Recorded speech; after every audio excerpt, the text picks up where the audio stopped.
चतुर्थ श्रेणीर कुनि कुनि पिला माने तुमको अनेक अनेक शुभेच्छा आउ शुभकामना। तुमर भाषा शिक्षा दान रे कविता करी दियो मते साई पाठ करिबा। तेबे पिला माने ए भिडियोटी रे कोन सब रहिछि ना कवितार आलोचना रहिछि, कवितार सारांश रहिछि, बही अभ्यास प्रश्न उत्तर रहिछि, अतिरिक्त प्रश्न उत्तर रहिछि एवं परीक्षा निमंते गोटे प्रश्न सेट मध्ये रहिछि। एणु तुम पई ए भिडियो निश्चय उपादेय होबो। पिला माने कविताटी को पाठ करिबा। एडे झंकाड़िया बर गछटिए न करिले पछे नाही, छोट हेले हेउ तुलसी गछटे करी दियो मते साई। पिला माने कवि एठारे कहउछंती बड़ झंकाड़िया बर गछटिए मते न करिले पछे नाही। हे प्रभु मते झंकाड़िया गोटे बड़ बर गछ न करिलो पछे नाही, ताहले मते कौन करि दियो ना छोट हेले हेउ गोटे तुलसी गछ मते करि दियो। माटी चौरा रे सभा पाउ थाए दांडे अगणा रे थाई, दियंकर पासे लागी हुए नीति सोहाग आदर पाई। हे प्रभु मते छोट तुलसी गछटिए करि दियो। मु कौन करिबी ना घर अगणा रे माटी चौरा रे थाई मु सभा पाइबी एवं दियंकर पासरे कहिले देवतांक पाखरे मु लागी हेबी। तमे तो जानिछ पिला माने तुलसी गछ एक उपकारी गछ, जहाको आमे पूजा करिथाउ, जहाको आमे औषध रूपे व्यवहार करिथाउ, विभिन्न शुभ कार्य एवं अशुभ कार्यरू शुभ कार्य आड़कू जीवा पई मध्य ए तुलसी गछर बहुत दरकार होइथाय। एडे बड़ जीव हाथीटिए मते न करिले पछे नाही, छोट हेले हेउ मोहु माछीटिए करि दियो मते साई। हे प्रभु मते बड़ जीव हाथीटिए पछे न करिलो नाही, छोट हेले हेउ मोहु माछीटिए करि दियो मते साई। कहिले मते छोट मोहु माछीटिए कर दियो। हाथी एक विराट काय जीव, ता भड़िया मते न करिलो नाही, मते छोट मोहु माछीटिए कर दियो। मु फुलरू फुल उड़ी बुलिबी, फुलरू फुल उड़ी महु संग्रह करिबी, आउ सेई महु अन्यर उपकार रे आसीबो। मु समाजर मंगल करिबी, लोकंकर सेवा करिबी। फूल पासे जाई गुणु गुणु गाई, आहरी आणे मु मधु, परहित लागी बितरी ताहाकू जगतकू करे बंधु। हे प्रभु मते छोट महु माछीटिए करदेले मु फूल पासे जाई कौन करिबी ना गुणु गुणु गीत गाइबी, आउ गुणु गुणु गीत गाई फूलरू महु संग्रह करिबी, जहाँकि परर हितरे लागिबो, परर उपकार रे लागिबो एवं परर उपकार करी मु जगतकू ए संसार को बंधु करिबी, समस्तंकू आपणार करिबी। एडे मनोहर पଳାଶ फूलटे न करिले पछे नाही, छोट हेले हेउ गंग शिउळीटे करि दियो मते साई। हे प्रभु मते एडे सुंदर पଳାଶ फूलटे करिबा दरकार नाही, मते छोट गंग शिउळीटी फूल छोट गंग शिउळी फूलटिए करि दियो। काहेकि ना पଳାଶ फूल सिना देखिबाकू सुंदर, ता पाखरे बास न थाए, ता पाखरे सुगंध न थाए। संजरे फुटी मु सकाळकू झरे, मुखे कुटाई हास, हरे जनमन मधुर महके चहटाई चौ पास। हे प्रभु मु संजरे फुटी सकाळकू झड़ी पड़िबी, काहेकि ना गंग शिउड़ी फूल संजरे फुटी सकाळकू झड़ी पड़े, किंतु तार सेतिकी समय रे जो सुगंध को बितरी पारे समस्तंकर हृदय को सी छुई जाए। चतुर्दिग को गंग शिउड़ी फूल कौन करे ना तार बास को चहटाई दिए, चौदिग महकाई दिए। एणु हे प्रभु मते बड़ पଳାଶ फूलटे न करिलो नाही, मते छोट गंग शिउड़ी फूलटिए करि दियो। देख पिला माने केडे सुंदर कथा जे आमे बड़ बर गछटिए न होई पारिले नाही, छोट तुलसी गछ होई मध्य अन्यर उपकार रे आसी परिबा, अन्य मानको आपणार करि परिबा। बड़ हाथी भली जीव न होई पारिले नाही, छोट महु माछी हेकि आमे संसारर मंगल करि परिबा, सारा जगत को बंधु करि परिबा।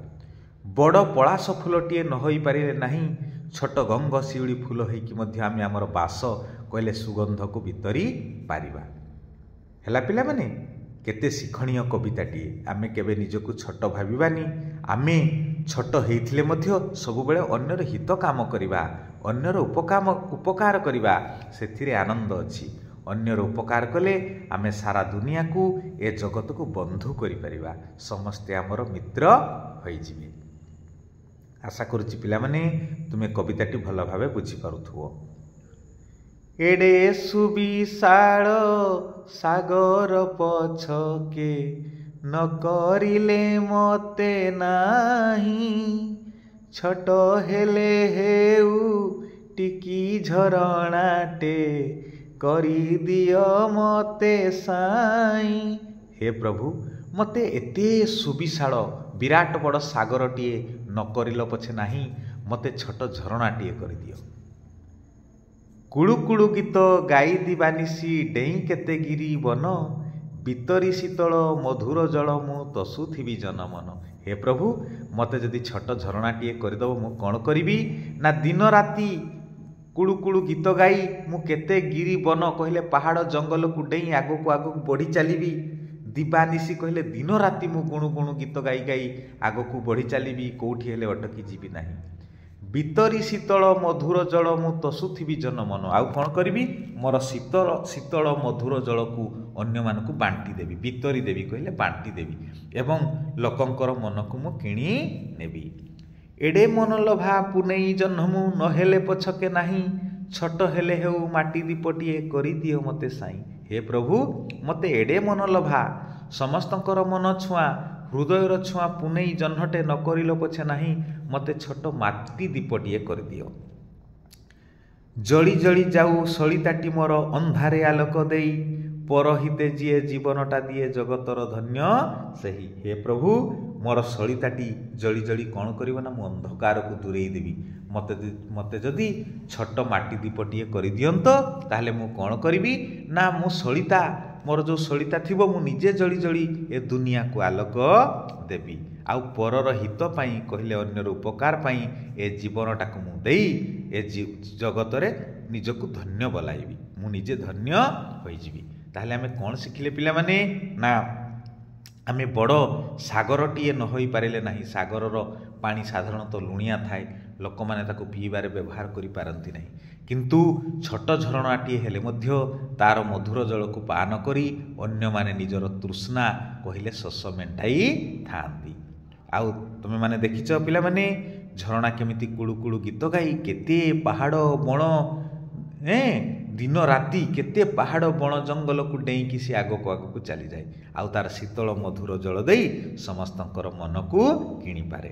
ଆଉ ଠିକ୍ ସେମିତି ପିଲାମାନେ ଆମେ ଯଦି ବଡ଼ ପୁନେଇ ଜହ୍ନ ନ ହୋଇପାରିଲେ ନାହିଁ, ଛୋଟ ଦୀପଟିଏ ହୋଇ ମଧ୍ୟ ଆମେ ଦୁନିଆକୁ ଆଲୋକ ଦେଇପାରିବା। କବି ସେଇ କଥା କହୁଛନ୍ତି, ହେ ପ୍ରଭୁ, ମୋତେ ଯଦି ବଡ଼ ପୁନେଇ ଜହ୍ନଟେ ନ କରିପାରିଲ ନାହିଁ, ମୋତେ ଛୋଟ ମାଟି ଦୀପଟିଏ କରିଦିଅ। ସେଇ ମାଟି ଦୀପ ହୋଇ ମୁଁ ଦୁନିଆକୁ କ'ଣ ଦେବି ନା ଆଲୋକ ଦେବି। ନିଜେ ଜଳୁଥିବି କିନ୍ତୁ ଦୁନିଆକୁ ଆଲୋକ ଦେବି, ପରର ହିତ କରିବି, ଅନ୍ୟର ଉପକାର କରିବି। ଆଉ ସେଇ ଅନ୍ୟର ଉପକାର କରି ମୁଁ କ'ଣ କରିବି ନା ମୋ ଜୀବନଟାକୁ ଧନ୍ୟ କରିବି। ଏ ମଣିଷ ଜନ୍ମ ମୁଁ ଯେଉଁ ପାଇଛି ଏ ଜୀବନକୁ ମୋର ଧନ୍ୟ କରିଦେବି। କେତେ ଶିକ୍ଷଣୀୟ କବିତାଟିଏ ପିଲାମାନେ। ସବୁବେଳେ ଆମେ ଅନ୍ୟର ଉପକାର କରିବା। ଯେମିତି ତୁମେ ଜାଣିଲ ଯେ ଛୋଟ ଦୀପ ହେଇ ମଧ୍ୟ ସେ କେମିତି ଅନ୍ଧକାରକୁ ଦୂରେଇ ଦିଏ, ଆମେ ସେମିତି ଛୋଟ ହେଲେ ମଧ୍ୟ ସବୁବେଳେ ଅନ୍ୟର ଉପକାର କରିବା, ଅନ୍ୟର ହିତ କରିବା। ତେବେ କ'ଣ ହେବ? ଆମ ଜୀବନଟି ଧନ୍ୟ ହୋଇଯିବ। ଆଶା କରୁଛି ପିଲାମାନେ ତୁମେ କବିତାଟି ଭଲ ଭାବେ ବୁଝିପାରିଥିବ। କବିତାଟିକୁ ବାରମ୍ବାର ପଢ଼ିବ, ବାରମ୍ବାର ଲେଖିବ, କଠିନ ଶବ୍ଦର ଅର୍ଥ ଲେଖିବ, ତାକୁ ମନେ ରଖିବ। ତେବେ ତୁମେ କବିତାଟି ଅତି ସହଜରେ ବୁଝିପାରିବ। ଆଉ ପିଲାମାନେ ଏ ଭିଡ଼ିଓଟି ଯଦି ତୁମ ମନ ପସନ୍ଦର ହୋଇଥାଏ ଲାଇକ୍ଟି ନିଶ୍ଚିତ କରିବ, ଆଉ ତୁମମାନ ସାଙ୍ଗମାନଙ୍କୁ ସେୟାର କରିଦେବ। କବିତାର ସାର କଥା ଆଲୋଚନା କରିବା। କବି ଈଶ୍ୱରଙ୍କ ନିକଟରେ ନିଜ ମନ କଥା କହିଛନ୍ତି। ଝଙ୍କାଳିଆ ବରଗଛ ନ ହୋଇ ଛୋଟ ତୁଳସୀ ଗଛ ହୋଇ ଘର ଅଗଣାର ଶୋଭା ବଢ଼ାଇବା ସହିତ ଈଶ୍ୱରଙ୍କ ପାଖରେ ଲାଗି ହେବା ପାଇଁ ପ୍ରାର୍ଥନା କରିଛନ୍ତି। ହାତୀ ଭଳି ବଡ଼ ଜୀବ ନ ହୋଇ ଛୋଟ ମହୁମାଛିଟିଏ ହୋଇ ମଧୁ ସଞ୍ଚୟ କରି ଅନ୍ୟର ଉପକାରରେ ଆସିବେ ବୋଲି କହିଛନ୍ତି। ବଡ଼ ସୁନ୍ଦର ପଳାଶ ଫୁଲ ନ ହୋଇ ଛୋଟ ଗଙ୍ଗଶିଉଳି ଫୁଲ ହୋଇ ନିଜର ସୁଗନ୍ଧ ବିତରିବା ସହିତ ଜନମନ କିଣିନେବାକୁ ଇଚ୍ଛା କରିଅଛନ୍ତି। ବଡ଼ ସାଗର ପରିବର୍ତ୍ତେ ଛୋଟ ଝରଣା ହୋଇ ମଧୁର ଜଳ ବିତରିବା ପାଇଁ ଈଶ୍ୱରଙ୍କ ନିକଟରେ ପ୍ରାର୍ଥନା କରିଛନ୍ତି। ଏହି ଥିଲା କବିତାର ସାର କଥା ବା ସାରାଂଶ। ପିଲାମାନେ ତୁମେ ମନେ ରଖିବ। ଜାଣିଛ ପିଲାମାନେ, ଏହି ଭିଡ଼ିଓଟିରେ ତୁମ ପାଇଁ କବିତାର ସାରାଂଶ ସହିତ ବହି ଅଭ୍ୟାସ ପ୍ରଶ୍ନ ଉତ୍ତର, ଅତିରିକ୍ତ ପ୍ରଶ୍ନ ଉତ୍ତର ଏବଂ ପରୀକ୍ଷା ନିମନ୍ତେ ଗୋଟେ ପ୍ରଶ୍ନ ସେଟ୍ ଦିଆଯାଇଛି। କବି ପରିଚୟ ଜାଣିବା। କବି ବଟକୃଷ୍ଣ ସ୍ୱାଇଁ ଓଡ଼ିଆ ଶିଶୁ ସାହିତ୍ୟର ଲେଖକ ଭାବରେ ବହୁ ପରିଚିତ। ଶିକ୍ଷାମୂଳକ ସରଳ ଓ ଛୋଟ ଛୋଟ କବିତା ଲେଖି ସେ ସମ୍ବାଦପତ୍ର ଠାରୁ ବିଭିନ୍ନ ପତ୍ରିକାରେ ନିଜକୁ ପ୍ରକାଶିତ କରିଛନ୍ତି। ଏବେ ପିଲାମାନେ ଜାଣିବା ଶବ୍ଦର ଅର୍ଥ। ମନଲୋଭା କହିଲେ ମନକୁ ଭଲ ଲାଗୁଥିବା, ତସୁଥିବି ଆନନ୍ଦ ଦେଉଥିବି, ହରେ ହରଣ କରେ, ଦିଅଁ ଦେବତା, ସାଇଁ ଭଗବାନ, ଆହରି ଆହରଣ କରି, ବିତରି ବିତରଣ କରି, ସୁବିଶାଳ କହିଲେ ବିରାଟ ବଡ଼, ସୋହାଗ କହିଲେ ସ୍ନେହ, ମନୋହର କହିଲେ ସୁନ୍ଦର, ଚଉପାଶ କହିଲେ ଚାରିପାଖରେ। ତୁମେ ଶବ୍ଦର ଅର୍ଥ ଲେଖି ମନେ ରଖିବ। ଆଶା କରୁଛି ଭିଡ଼ିଓଟି ତୁମ ପାଇଁ ନିଶ୍ଚୟ ଉପାଦେୟ ହେବ। ଆଉ ଯଦି ତୁମ ମନ ପସନ୍ଦର ହେବ ଲାଇକ୍ଟି ନିଶ୍ଚିତ କରିବ। ଜାଣିଛ ପିଲାମାନେ, ଏହି ଚ୍ୟାନେଲଟି କେବଳ ଶିକ୍ଷାପ୍ରଦ ଚ୍ୟାନେଲ। ତୁମମାନଙ୍କର ଶିକ୍ଷାର ସମୃଦ୍ଧି ଦିଗରେ ଯତ୍ନବାନ ହୋଇ ବିଭିନ୍ନ ପ୍ରକାର ଭିଡ଼ିଓ ଏଥିରେ ଅପଲୋଡ଼ ହେଉଅଛି। ଏଣୁ ତୁମେ ନିଶ୍ଚିତ ଭାବରେ ଏହି ଚ୍ୟାନେଲକୁ ସବସ୍କ୍ରାଇବ୍ କରି ତା'ର ଲାଭ ଉଠାଇବ। ବିଦ୍ୟା ଅଟଇ ମହାଧନ, ବାଳକେ କର ଉପାର୍ଜନ। ଯିବା ପ୍ରଶ୍ନ ଉତ୍ତରକୁ। 1 ନମ୍ବର କ ପ୍ରଶ୍ନ। କବି ଝଙ୍କାଳିଆ ବରଗଛ ନ ହୋଇ କେଉଁ ଗଛ ହେବାକୁ ଚାହିଁଛନ୍ତି ଓ କାହିଁକି? ଉତ୍ତର, କବି ଝଙ୍କାଳିଆ ବରଗଛ ନ ହୋଇ ତୁଳସୀ ଗଛ ହେବାକୁ ଚାହୁଁଛନ୍ତି। କାରଣ ସେ ମାଟି ଚଉରାରେ ଦାଣ୍ଡ ଅଗଣାର ଶୋଭା ବଢ଼ାଇବା ସହିତ ଦିଅଁଙ୍କ ପାଖରେ ନୀତି ଲାଗି ହେବେ। ଖ ନମ୍ବର, ତୁଳସୀ ଗଛର ଆଉ କ'ଣ ଉପକାରିତା ରହିଛି? ଉତ୍ତର, ତୁଳସୀ ଗଛ ଶୋଭା ବଢ଼ାଇବା ସହିତ ଦିଅଁକୁ ଲାଗି ହୁଏ। ଏହାର ପବନ ଦେହ ପାଇଁ ହିତକର। ଏହାର ପତ୍ରର ଔଷଧୀୟ ଗୁଣ ଅଛି। ଗ ନମ୍ବର, କବି କାହିଁକି ମହୁମାଛିଟିଏ ହେବାକୁ ଚାହିଁଛନ୍ତି? ଉତ୍ତର, କବି ମହୁମାଛିଟିଏ ହୋଇ ବିଭିନ୍ନ ଫୁଲରୁ ମହୁ ଆଣି ପରହିତ ଲାଗି ତାହାକୁ ବିତରଣ କରି ଜଗତକୁ ବନ୍ଧୁ କରିବା ପାଇଁ ମହୁମାଛିଟିଏ ହେବାକୁ ଚାହିଁଛନ୍ତି। ଏହିଭଳି ତୁମେ ଅତି ସରଳ ଭାଷାରେ ପ୍ରଶ୍ନ ଉତ୍ତର ଲେଖିବ। କବିତାଟି ଥରେ ବୁଝିଗଲେ ତୁମେ ଅତି ସରଳ ଭାଷାରେ ପ୍ରଶ୍ନ ଉତ୍ତର ଲେଖିପାରିବ। ଘ ନମ୍ବର ପ୍ରଶ୍ନ, ମହୁମାଛିଟିଏ ଆମର କି ଉପକାର କରେ? ଉତ୍ତର, ମହୁମାଛିଟିଏ ଗୁଣୁ ଗୁଣୁ ଗୀତ ଗାଇ ଆମକୁ ଆନନ୍ଦ ଦିଏ। ମହୁମାଛି ଫୁଲରୁ ଫୁଲକୁ ଉଡ଼ି ଆମ ପାଇଁ ମହୁ ସଂଗ୍ରହ କରେ। ଏହି ମହୁ ଆମ ପାଇଁ ବଡ଼ ଉପକାରୀ। ଆଶା କରୁଛି ପିଲାମାନେ ତୁମେ ଅତି ସହଜରେ ବୁଝିପାରୁଥିବ। ଯିବା ପରବର୍ତ୍ତୀ ପ୍ରଶ୍ନକୁ। ପଳାଶ ଫୁଲ ଓ ଗଙ୍ଗଶିଉଳି ଫୁଲ ମଧ୍ୟରେ କ'ଣ ପାର୍ଥକ୍ୟ ରହିଛି? ଉତ୍ତର, ପଳାଶ ଫୁଲ ବଡ଼ ଏବଂ ମନୋହର। ଏହା ବାସହୀନ କିନ୍ତୁ କିଛି ଦିନ ପାଇଁ ବୃନ୍ତରେ ରହେ। ଗଙ୍ଗଶିଉଳି ଫୁଲ ଛୋଟ ଓ ବାସଯୁକ୍ତ। ଏହା କିନ୍ତୁ ସଞ୍ଜରେ ଫୁଟି ସକାଳକୁ ଝଡ଼ିଯାଏ।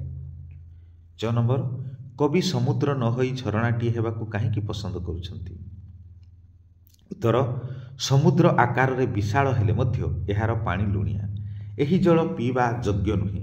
ତେଣୁ କବି ସମୁଦ୍ର ନ ହୋଇ ଝରଣାଟିଏ ହୋଇ ମଧୁର ଶୀତଳ ପିଇବା ଯୋଗ୍ୟ ଜଳରେ ଜନମନକୁ ତୋଷ କରିବାକୁ ପସନ୍ଦ କରିଛନ୍ତି।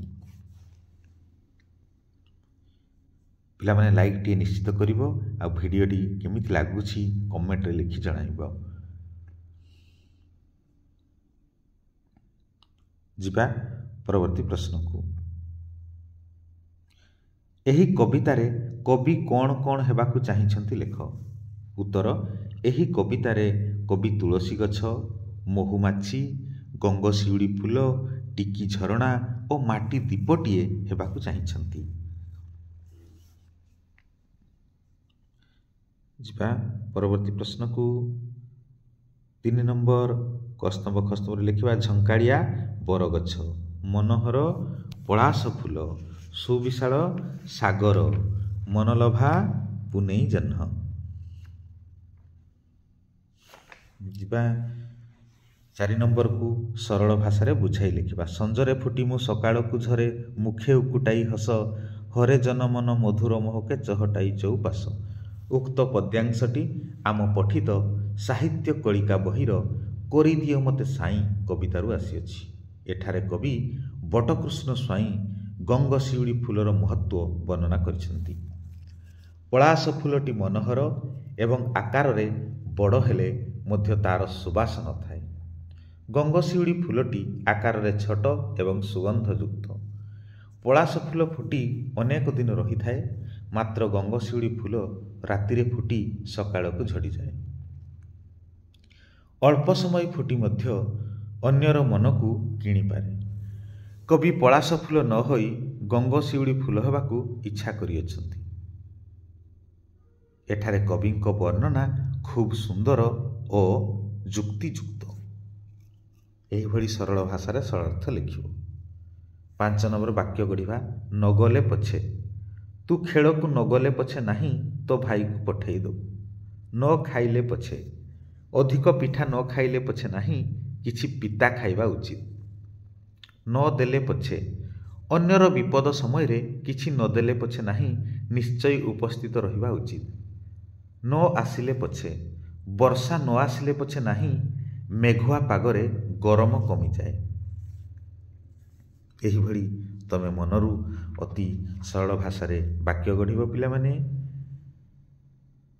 ଯିବା ପରବର୍ତ୍ତୀ ପ୍ରଶ୍ନକୁ। ପଦ୍ୟଟିକୁ ପଢ଼ି ଶବ୍ଦ ଗୁଡ଼ିକର ଅର୍ଥ ଲେଖିବା। ମନୋହର କହିଲେ ସୁନ୍ଦର, ଗିରିବନ ପର୍ବତ ଏବଂ ଜଙ୍ଗଲ, ମହକାଇ ସୁବାସିତ କରାଇ, ସୁବିଶାଳ କହିଲେ ଖୁବ୍ ବଡ଼, ଦିବାନିଶି କହିଲେ ଦିନ ରାତି, ମନଲୋଭା କହିଲେ ମନହରଣକାରୀ।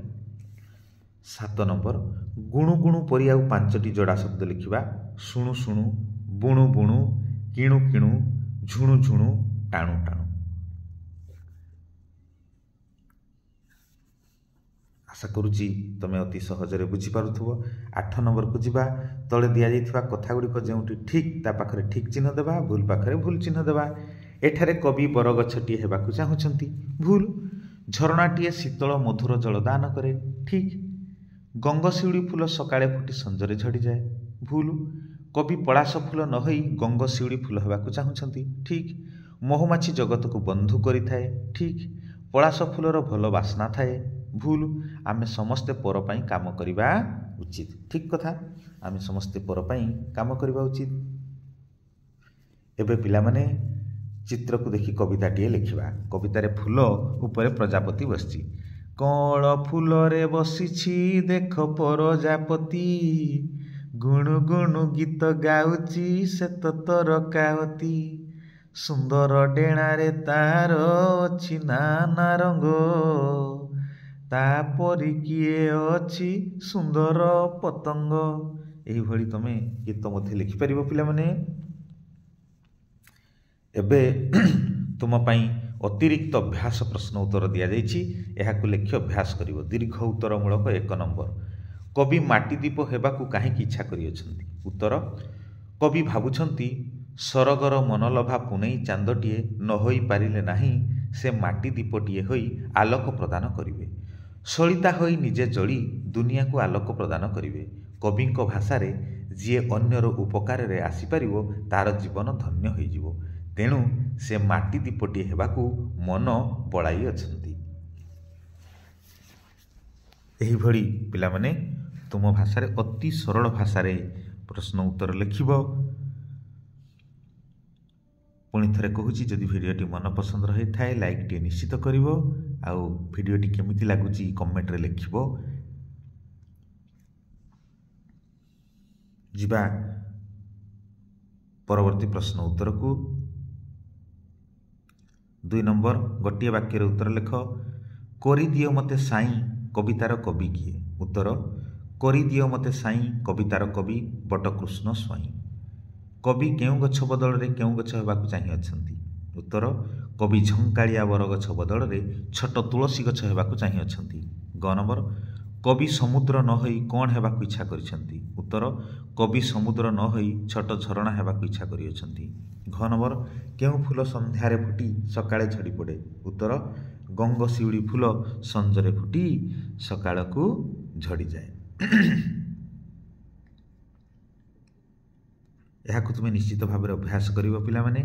ଏହାକୁ ଅଭ୍ୟାସ କରିବା ଦ୍ୱାରା ତୁମର ଭାଷାଗତ ଅନେକ ଦକ୍ଷତା ବଢ଼ିବ। ଏଣୁ ବହି ଅଭ୍ୟାସ ସହିତ ତୁମକୁ ଅଧିକ ପ୍ରଶ୍ନ ଉତ୍ତର ମଧ୍ୟ ଦିଆଯାଇଛି। ଯିବା ପରବର୍ତ୍ତୀ ପ୍ରଶ୍ନକୁ। 3 ନମ୍ବର ସରଳାର୍ଥ ଲେଖ। ମାଟି ଚଉରାରେ ଡେସ୍ ଡେସ୍ ଡେସ୍ ଆଦର ପାଇ। ଉକ୍ତ ପଦ୍ୟାଂଶଟି ଆମ ପଠିତ ସାହିତ୍ୟ କଳିକା ବହିର କରିଦିଅ ମତେ ସାଇଁ କବିତାରୁ ଆସିଅଛି। ଏଠାରେ କବି ବଟକୃଷ୍ଣ ସ୍ୱାଇଁ ମାଟି ଚଉରାରେ ତୁଳସୀ ଗଛଟିଏ ହୋଇ ଲୋକଙ୍କ ଉପକାର ତଥା ଦେବତାଙ୍କ ସେବାରେ ଲାଗି ହେବେ ବୋଲି କହିଅଛନ୍ତି। କବି କହୁଛନ୍ତି ତୁଳସୀ ଗଛ ଘର ଅଗଣା ଚଉରାରେ ଶୋଭା ପାଏ। ତୁଳସୀ ଗଛ ଆକାରରେ ଛୋଟ ହେଲେ ବି ବଡ଼ ଉପକାରୀ। ଏହା ଔଷଧୀୟ ଗୁଣରେ ଭରପୁର।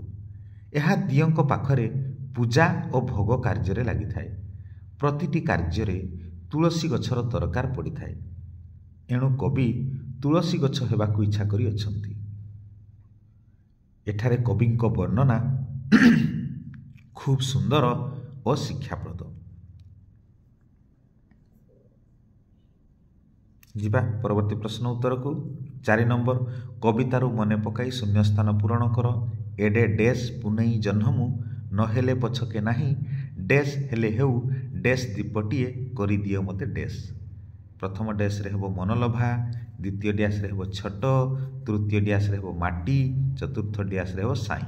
ଖ ନମ୍ବର ଡେସ୍ ଗୀତ ଗାଇ ଡେସ୍ ଡେଇଁ କେତେ ଡେସ୍ ବିତରି ଶୀତଳ ଡେସ୍ ଜଳ ମୁଁ ତୋଷିଥାଏ ଡେସ୍। ଉତ୍ତର କ'ଣ ହେବ? ପ୍ରଥମ ଡ୍ୟାସ୍ରେ ହେବ କୁଳୁକୁଳୁ, ଦ୍ୱିତୀୟ ଡ୍ୟାସ୍ରେ ହେବ ଦିବାନିଶି, ତୃତୀୟ ଡ୍ୟାସ୍ରେ ହେବ ଗିରିବନ, ଚତୁର୍ଥ ଡ୍ୟାସ୍ରେ ହେବ ମଧୁର, ପଞ୍ଚମ ଡ୍ୟାସ୍ରେ ହେବ ଜନମନ। ପିଲାମାନେ ତୁମେ ଯଦି କବିତାଟିକୁ ଭଲ ଭାବେ ମନେ ରଖିଦେବ ତେବେ ଏଭଳି ଶୂନ୍ୟସ୍ଥାନ ପୂରଣ ଅତି ସହଜରେ କରିପାରିବ। ଯିବା ପରବର୍ତ୍ତୀ ପ୍ରଶ୍ନକୁ। 5 ନମ୍ବର ସମାନ ଅର୍ଥ ବୁଝାଉଥିବା 2ଟି ଲେଖାଏଁ ଶବ୍ଦ ଲେଖିବା। ଛୋଟ କହିଲେ କ୍ଷୁଦ୍ର ଆଉ ସାନ, ଗଛ ବୃକ୍ଷ ଆଉ ପାଦପ, ଦିଅଁ କହିଲେ ଦେବତା ଠାକୁର, ଫୁଲ ସୁମନ ପୁଷ୍ପ, ହାତୀ ଗଜ କରି। 6 ନମ୍ବର ଭିନ୍ନ ଭିନ୍ନ ଅର୍ଥ ଲେଖିବା। ଅନ୍ତସ୍ତୁଜରେ ହର୍ଷଇକାରେ ଜୀବ ମାନେ ଗମନ କରିବ, ବର୍ଗାଇଜରେ ଦୀର୍ଘଇକାରେ ଜୀବ ମାନେ ହେଉଛି ସଜୀବ, ଦରେ ଦୀର୍ଘଇକାର ପ ଦୀପ କହିଲେ ଆଲୋକ ଜଳିବା ଦୀପ, ଆଉ ଦରେ ବ ଫଳା ତହିଁରେ ଦୀର୍ଘଇ ପ ଦୀପ କହିଲେ ହାତୀ। ଏବେ କିଛି ବିପରୀତ ଶବ୍ଦ ଲେଖିବା। ଛୋଟ ବଡ଼, ଶତ୍ରୁ ବନ୍ଧୁ, ମଧୁର ତିକ୍ତ, ଆଦର ଅନାଦର, ସଞ୍ଜ ସକାଳ, ସୁବିଶାଳ କ୍ଷୁଦ୍ର, ସୁବିଶାଳ କ୍ଷୁଦ୍ର ତାର ବିପରୀତ। ଦେଖ ପିଲାମାନେ ତୁମକୁ କେତେ ଗୁଡ଼ିଏ ଅତି ସୁନ୍ଦର ପ୍ରଶ୍ନ ଉତ୍ତର ଦିଆଯାଇଛି। ଯିବା ପରବର୍ତ୍ତୀ ପ୍ରଶ୍ନ ଉତ୍ତରକୁ। ବାକ୍ୟ ଗଠନ କରିବା। ମନୋହର ମୟୂର ପକ୍ଷୀ ଦେଖିବାକୁ କେଡ଼େ ମନୋହର। ବିତରି ଫୁଲ ତାର ସୁଗନ୍ଧକୁ ବିତରି ଦିଏ। ସୋହାଗ ପିଲାମାନେ ସୋହାଗରେ ବସି ଖାଉଅଛନ୍ତି, କହିଲେ ଅତି ଆନନ୍ଦରେ ବସି ଖାଉଅଛନ୍ତି। ଏବେ ପରୀକ୍ଷା ନିମନ୍ତେ ଗୋଟେ ସୁନ୍ଦର ସେଟ୍ ଦିଆଯାଇଛି ପିଲାମାନେ, ତୁମେ ଏହାକୁ ନିଶ୍ଚିତ ଅଭ୍ୟାସ କରିବ। ଏହାକୁ ଅଭ୍ୟାସ କଲେ ତୁମେ ପରୀକ୍ଷାରେ ବହୁତ ଭଲ କରିପାରିବ ଏବଂ ତୁମର ଭାଷାଗତ ଦକ୍ଷତା ବଢ଼ିବ।